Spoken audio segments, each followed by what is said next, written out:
The most significant series of political events to be covered in this course are the actions of the French Revolution. Some of the causes of this revolution trace back to Louis XIV's absolutism, and some are even older. Others were more immediate. For our purposes, I will discuss the causes of the revolution that most directly affected the political outcomes. It is also important at the outset to date the French Revolution to 1789. As such, 1789 is a significant date to remember. Back in my first lecture, I discussed the three estates that made up Europe until the 18th century. Here are two graphs that dramatically show how unequal this system could be, especially in France. On the right, you will note that 95% of the population was classified as third estate, with only 1% as first and 4% as second estate. Of that 95% of the population, 80% were what we would now consider to be peasant farmers. The remaining 15% were the middle class, what would later be called by Karl Marx the bourgeoisie. On the left, you will note the percentages of land owned. Despite being only 1% of the population, the church controlled 10% of the land. Similarly, the 4% of France that was the second estate owned 30% of the land. Both of these are quite out of proportion with how much of the population they made up. 95% of France owned only 60% of the land. Even this isn't entirely accurate, since most of the 60% owned by the third estate was owned by the part of the third estate that was considered the middle class. As a result of the fact that the land was not even close to being equally distributed, by the middle of the 1700s, the time when the Enlightenment was in full swing, there was quite a bit of conflict between the estates. The third estate disliked the privileges of the first and second estates, and greatly envied their wealth and power. The first and second estates did not always get along, but they were secure in the fact that they were both superior to the third estate. Within the estates, conflicts were also developing. Within the first estate, the high-ranking church officials, the Pope, cardinals, archbishops, and bishops, lived powerful, satisfying lives, but they made much more money and lived much more comfortably than most ordinary priests. Many priests began to resent the church hierarchy as a result. Even within the second estate there were growing conflicts. We've already discussed how the French kings had steadily taken power away from the nobility. This led to further discord between nobles who fought each other over diminishing rewards. The greatest inter-estate battle, though, took place within the third estate. As I just described, there was an enormous amount of stratification within the third estate. On the one hand, there are millions of peasants who barely eked out a living above poverty, who owned very little land. On the other hand, much of the middle class, and here I mean bankers, lawyers, merchants, professors, and professionals, were wealthy. These wealthy members of the middle class hated the fact that they were left out of French politics. After all, they were the ones who paid the majority of the taxes to the state, and they had no legitimate political role. They also resented being lumped in together with the peasants. These members of the third estate would play a major role in the events that became the French Revolution. Another contributing factor to the French Revolution were growing economic problems. The early years of the 1780s were years of drought. This lack of rain led to bad harvests and lower food production. There were food shortages in many parts of France. When there isn't enough food to go around, the food that is available becomes more expensive, leading to inflation. If you were already scraping to get by, this could be devastating. As people spent more and more of their money on food, they were unable to spend it on other items, leading to a decline in purchases throughout France. When people stopped buying, businesses stopped selling, and shops cut back or close. As a result, unemployment increases. All of this began adding up to serious economic problems in France. A third cause of the French Revolution were the actions, or lack thereof, taken by the king, Louis XVI, and his Austrian wife, Marie Antoinette. Louis XVI would ultimately prove to be an incompetent king of France, who regularly put off making decisions until the last minute, and then made bad choices. Such a king might have survived under better conditions, but considering what was happening in the rest of France, he was doomed. His wife didn't make his reign any easier. Marie Antoinette was an Austrian princess who liked nice things, and she believed that now that she was the Queen of France, she could have those things. While her spending is sometimes exaggerated, it is true that her prolific buying hurt the royal finances, and that the impression that most of France had of her was that she was spending money unceasingly, even as the economy as a whole went into the toilet. As a result, the reputation of neither the king nor the queen was good, and that would hurt them both as they tried, first to save France, and later to save themselves. The spark that began the immediate crisis of the French Revolution was a financial crisis. The French government found itself in 1787 near financial collapse. The crown had accrued gigantic debts from a number of areas. As we just mentioned, the king and queen spent quite a large sum of money on a daily basis. Even more costly was the upkeep on the vast Versailles Palace complex. You'll remember how gigantic this palace was, and it cost millions to maintain. Perhaps the worst cost, though, were the foreign policy mistakes made by Louis XVI and his predecessors. Louis XIV was a great soldier, but neither Louis XV nor Louis XVI were. Wars are expensive in any case, but it's even worse when you lose. And the French were on a losing streak. They lost the 7 Years' War and were forced to pay for its participation greatly. Not only did they have to pay for soldiers and equipment, but they had to surrender most of what was at the time the French Empire. French Canada and French India were surrendered to Britain, and the loss of these money-making colonies made it even harder for France to pay its debts. Even when France won, as they did when they helped the Americans gain their independence from Britain, they were unable to capitalize on their victory by getting anything substantial from the Americans. Then, in 1787, the hammer fell. Many of the loans the French kings had taken out fell due.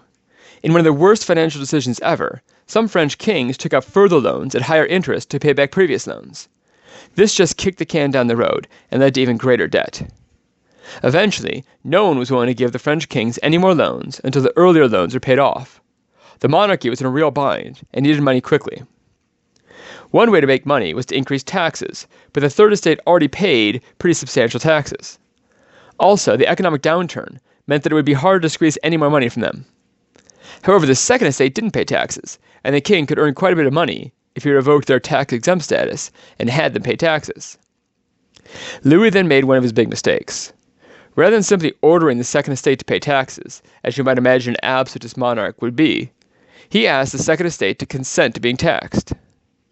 Rather than outright refusing, though, the group of nobles Louis had gathered together told him that they'd be willing to debate being taxed if the king would call together the French Parliament to approve the taxes. As you will recall from our discussion of absolutism, absolutists don't need parliaments to approve their decisions. However, since Louis had already traveled down the road of asking permission, he was stuck. He tried to avoid calling the parliament and raise money in other ways, but he couldn't succeed. Eventually, in May of 1789, he was forced to call together the French Parliament. The French Parliament was called the Estates General, and many historians date the calling of the Estates General in May 1789 to be the true beginning of the French Revolution. Because France had been ruled absolutely for so long, the Estates General hadn't been called since 1614, 175 years ago in 1789. This also meant that no one living could remember an Estates General being called, and historians had to research what such an assembly looked like. This is what they determined. The Estates General was made up of 3 houses. One represented the First Estate, another the Second, and the last the Third Estate. Each of these groups would have 300 members, meaning that the entire Estates General had 900 members. However, when an issue was debated, each of the houses would determine how that house would vote, and then cast one vote. In other words, the first house debated and then cast one vote, the second house debated and cast a vote, and then the third as well. 3 total votes were cast, and 2 were needed to pass the decision. So long as the First and Second Estates voted together, the Third Estate's choices didn't matter. In fact, since the decision was a foregone conclusion, the Third Estate often just voted along with the other 2 houses in order to have a unanimous decision. This also explains why the Second Estate wanted to call the Estates General. There was no chance that they would end up being taxed because the Third Estate would vote to tax the nobility, but neither the First or Second Estates would. All that calling the Estates General would do then was greatly diminish the power of the king. When word leaked out about how the Estates General would vote, there was an uproar among the middle class. They felt that they were being excluded from decision-making, which they were. The Third Estate wanted to have more delegates than the other estates, since they were 95% of the population. They petitioned that they be able to double the third, or elect 600 delegates. The king allowed this, and 600 members were chosen. The Third Estate also wanted to vote by head, not by order, which means that 1,200 votes be cast, since every vote of all 3 estates, including twice as many in the Third Estate, would count. In this way, the Third Estate would matter, since they would equal the other 2 estates in voting power. If they could convince some of the angry members of the First or Second Estate to vote with them, they may even have been able to pass some laws. In the end, the king did not allow voting by head. Even though there were twice as many third estate delegates as the other estates, they still only cast one vote, which made them furious. Why double the third, since this ended up not mattering? Shortly after hearing of this decision, the third estate delegation made a fateful decision. On June the 20th, they voted to rename themselves the National Assembly, and they invited any member from the first or second estate to join them in their meeting room. They wished to call themselves the National Assembly because they believed that they represented the nation of France, not just a portion of it known as the Third Estate. Just as groundbreaking, this brand new National Assembly promised to continue meeting and disregard the king's orders until a constitution had been written for France. These events took place on June the 20th, 1789, one of the important dates in French history. Each of the members swore an oath to keep this decision to write a constitution. These promises were made in the king's tennis court because it was a room big enough to house all of them. Therefore, this became known as the tennis court oath. As you can see in this image, at the bottom in the center, several members of the first and second estates came to the tennis court to join in what was happening. This further reinforced the members' beliefs that they were the true National Assembly. The furious king would later react, but he tried to dispel the tension at first by telling all three estates to meet together. He also planned his revenge. To carry out his revenge, Louis needed additional soldiers, and he began the process of calling soldiers to Versailles. At this point, we need to move from Versailles back to Paris to see why the king's actions would have such profound consequences. You'll remember that France was suffering from a bad economy, high unemployment, and food shortages. These problems led to a severe crisis in Paris, and a crime wave was developing in which out-of-work or starving Parisians were committing crimes and stealing food to survive. The urban poor were given the nickname sans-culottes, which would stick with them throughout the revolution. These sans-culottes thought that the army was being recalled to crack down on them. After all, the starving Parisians didn't spend a whole lot of time keeping up to date with what was going on in Versailles. The sans-culottes feared this retaliation, but they weren't going to sit quietly and be massacred. They needed weapons. Luckily for them, there was an armory in Paris. They just needed to get to it. Coincidentally, the king's weapons in Paris were stored in the fortress known as the Bastille, which also served as a royal prison. To get those guns, the sans-culottes needed to capture the Bastille. They attacked on July the 14th, 1789, a date still celebrated by the French today. The Bastille was a large fortress, but no one really feared an attack, so it was only being protected by 114 guards. Therefore, even though they were well armed and well protected, they stood no chance against the 900 to 1,000 angry members of the mob who attacked the fortress. The governor of the Bastille would not allow the protesters into the fortress for obvious reasons. Eventually, he opened fire at them. After a fight that lasted over 3 hours, the Bastille surrendered, largely because a number of French army deserters joined the mob and brought heavy weaponry with them. Only one defender died in the attack, but 6 more of them were killed by the mob after they surrendered and before they could be taken away to safety. Just under 100 of the mob died, but they had captured the fortress. I already mentioned that the major reason for the assault on the Bastille was the desire to get at the weapons, and especially the gunpowder stored there. But there were other reasons as well. Since the Bastille was where the king put his prisoners, it had a bad reputation for corruption. It was also the most visible symbol of the king remaining in Paris. With its capture, the sans-culottes had decisively insulted the king's power in the city, and shown their ability. Now it was the king's turn to see what he would do. Eventually, the people of Paris demolished the Bastille, and not a stone of it remains in Paris today. The response from the king would not come. He feared that if he ordered his army to attack the city of Paris, he risked having the entire army desert to join the people. After all, the army that had been created by Louis XIV was largely a force made up of peasant foot soldiers who were commanded by the nobility. Would the soldiers follow Louis's commands to slaughter the sans-culottes? After all, some of the soldiers had already deserted to join in the attack on the Bastille. Rather than risk the assault, Louis never gave the order. The sans-culottes who had armed themselves organized into what became known as the National Guard, led by the Marquis de Lafayette, the general who had helped the Americans defeat the British a decade earlier. One can argue when it was that Louis lost his power. Was it when he called the nobility to ask them to be taxed? Was it when he called the Estates General? Was it when the Bastille fell? Certainly, though, by now, he held only a fraction of his ancestors' power. Throughout France, riots erupted against the king and the nobility. In nearly every corner of France, peasants refused to work for members of the Second Estate, and they often tore down symbols of royal and noble power. They even broke into manor houses and destroyed all the documents they could find, naively hoping that doing so would free them from the burdens of taxation and service. In Versailles, the National Assembly viewed what was happening around the country as an opportunity to press forward. On August 26th, they introduced the Declaration of the Rights of Man and the Citizen, and passed it into law. The Declaration was the first section of the future French Constitution, and it declared basic human freedoms. It is remarkably coincidental that across the Atlantic, the Americans were drafting their similar Bill of Rights in the same year. The Declaration stated, amongst other things, that all men in France were equal. Distinctions between the states were eliminated, and all men would be equal under the law and face the same taxation. Many of the noble members of the National Assembly were so terrified by what they saw happening throughout the country that they initially voted in favor of the Declaration. Apparently, they hoped that this would buy them goodwill against the French populace. It didn't. Instead, hundreds of French noble families began to leave France. They generally fled to Austria, where the Queen was from, or to Britain. In France, these noblemen had lost their power, but they were still treated as VIPs in these countries of exile. The noblemen who left France in the wake of the Declaration became known as the émigrés.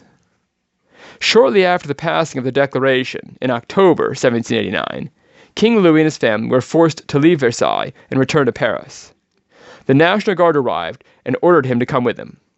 Since Louis wasn't willing to risk involving the army, and his bodyguards were outnumbered by the National Guard, he agreed.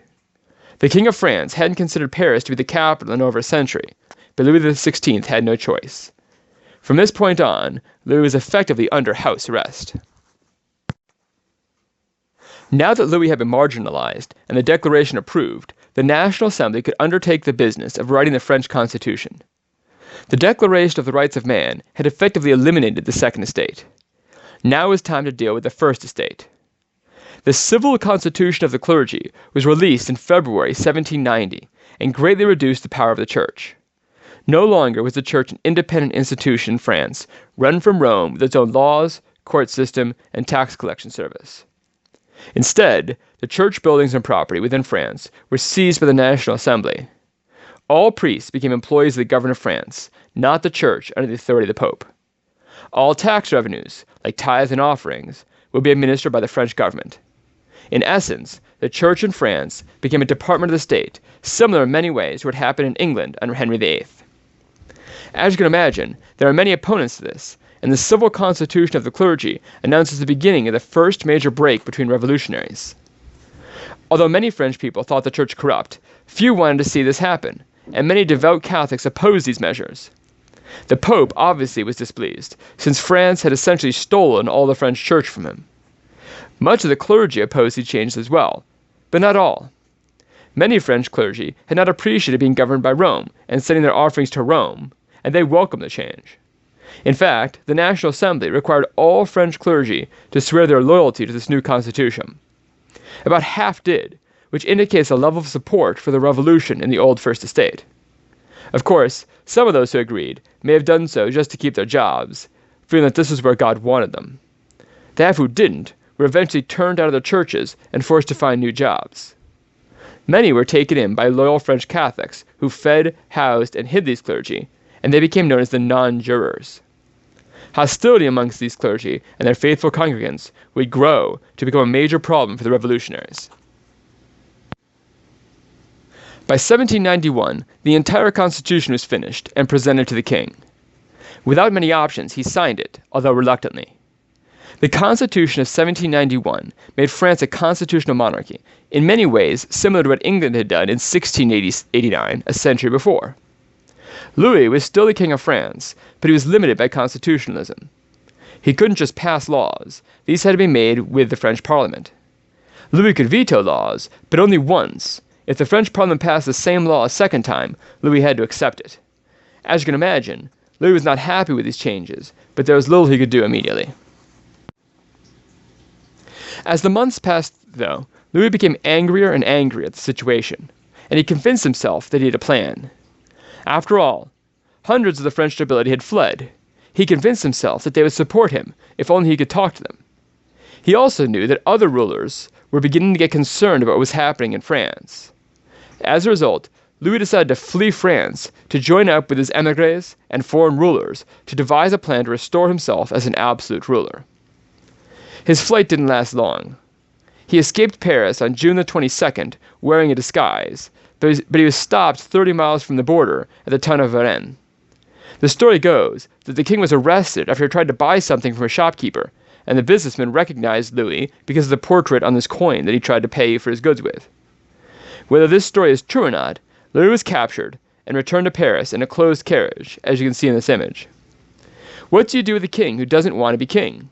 What's more, what do you do with a king who apparently attempted to flee the kingdom to raise an army to recapture that kingdom? The French would debate these questions while other crises flared up. When the Holy Roman Emperor from Austria, who you will remember was Louis' brother-in-law, heard of the Varennes episode and Louis' imprisonment, he wrote to the French Parliament a notice known as the Declaration of Pillnitz. This document threatened the people of France if they were to harm Louis in any way. The French decided they could not allow a foreign country to write such a letter to another sovereign state. As a result, they declared war on Austria in April 1792. This war was surprisingly supported by both the Parliament and the king. Parliament supported it for the reason I just mentioned. A country cannot allow another country to make demands upon it without some sort of retaliation. Why did Louis support the war, though? It appears as if he did so because he assumed that the French would lose to Austria. Once that happened, Austria would eliminate the French Parliament and put Louis back on the throne as an absolute ruler. Could Louis really want France to lose, though? Isn't this treasonous? What do you do with a king who is actively working to undermine his country's war effort? As you might have guessed, and as Louis had, the war did not go well for France. After all, France was still suffering the economic crisis that had led to the revolution 3 years before. In an attempt to pay for the war, the French began to sell off the church land they had seized, but they didn't make nearly as much money from these sales as they had wished. Also, the army was in a sorry condition. It had been neglected for quite some time. Louis didn't trust it, and most of the commanding officers had fled the country. In fact, they were now fighting against France. Those officers who remained were often promoted into positions way above where they were prepared to serve. If this were not bad enough, Prussia, France's neighbor in the northeast, entered the war alongside Austria. Now France faced two foes, Austria in the southeast and Prussia in the northeast. Things were getting rather grim. As if all of this were not bad enough, it was also election time. The French Constitution declared annual elections, and the government wasn't about to cancel the first elections under the new constitution. But the people of France were scared and unhappy. Most were poor, many were starving, and others were under immediate danger of invasion. Rumors flew through France, many of them unbelievable to our ears today. Here's an example. The Austrian national flag was black, while the new French flag was blue, white, and red. A rumor developed that when the Austrians arrived, they would spare those wearing black and kill those wearing blue, white, and red. To show their loyalty to France, citizens were required to wear the French national colors. The paranoia surrounding France was growing. And yet the elections occurred. To keep the parliament separate, they have been assigned different names. The parliament elected in late 1792 was known as the National Convention. The members of the National Convention were the most radical yet elected, as you might have guessed considering the conditions in France at the time. The first action of the National Convention on September the 1st was to vote to abolish the constitutional monarchy and establish a radical republic. This meant that Louis was no longer king. It also meant that the first French constitution lasted only 1 year. Under the new republic, the National Convention would serve as the legislative, executive, and judicial branch. As a side note, it needs to be pointed out that this was precisely the kind of gathering together of power in one branch that Montesquieu had criticized in the monarchy. It is only slightly better, if better at all, that all the power was vested in the legislature. In any event, the National Convention also sought to reinvent France. To do that, they rewrote the French calendar. I'll describe this in more detail later, but for now, they declared 1792, the birth of the Republic, as year 1.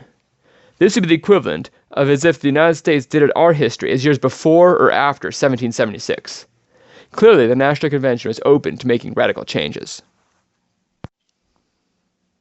One of the major changes was what was to be done with the former king. No longer king under the new constitution, Louis XVI was now called Louis Capet. That was the family name of the first French king way back in the 900s. Since Louis was no different legally speaking from any other Frenchman, he could be charged with a crime just as any other Frenchman could be. It seemed clear that Louis had committed treason by trying to escape, and by then actively undermine the French war effort. But what could you do with him? Could he be executed as anyone else would have been under the circumstances? The answer, it seems, was yes. Just as Charles I of England had been executed by Parliament in 1649, Louis XVI was executed by Parliament in January 1793. The means of his execution, however, was new. Louis was executed by a guillotine, a relatively new invention by Dr. Guillotine. While today we tend to think of beheading as gruesome, and the guillotine has rightfully been associated with some terrible things, it needs to be pointed out that it was initially introduced as a humanitarian device. Remember that it used to be the case that one was executed based upon their position in society. That was abolished by the Declaration of the Rights of Man, and all men would now be executed in the same way. That was by guillotine. The guillotine was designed to be the simplest, most effective, quickest, and most humane way to behead someone. If a common thief was to be executed, he died by guillotine. If the former king of France was to be executed, he died by guillotine. During this swirl of events, and amidst the paranoia developing in French society in general, Olympe de Gouges published her work, The Declaration of the Rights of Women and the Citizeness. I will more fully treat this work when I talk about feminism, but for now, I want to point out that the fact that the Declaration of the Rights of Man only gave men civil rights and civil liberties was noticed at the time. Olympe attempted to spread this idea around, and pointed out that if the French were really about equality, then women needed to be included as well. Her words fell on deaf ears, and the National Convention actually worked against women's rights, not for them. In fact, they would later order that Olympe be guillotined herself. Clearly, the National Convention was eager to promote rights for some, but not for all.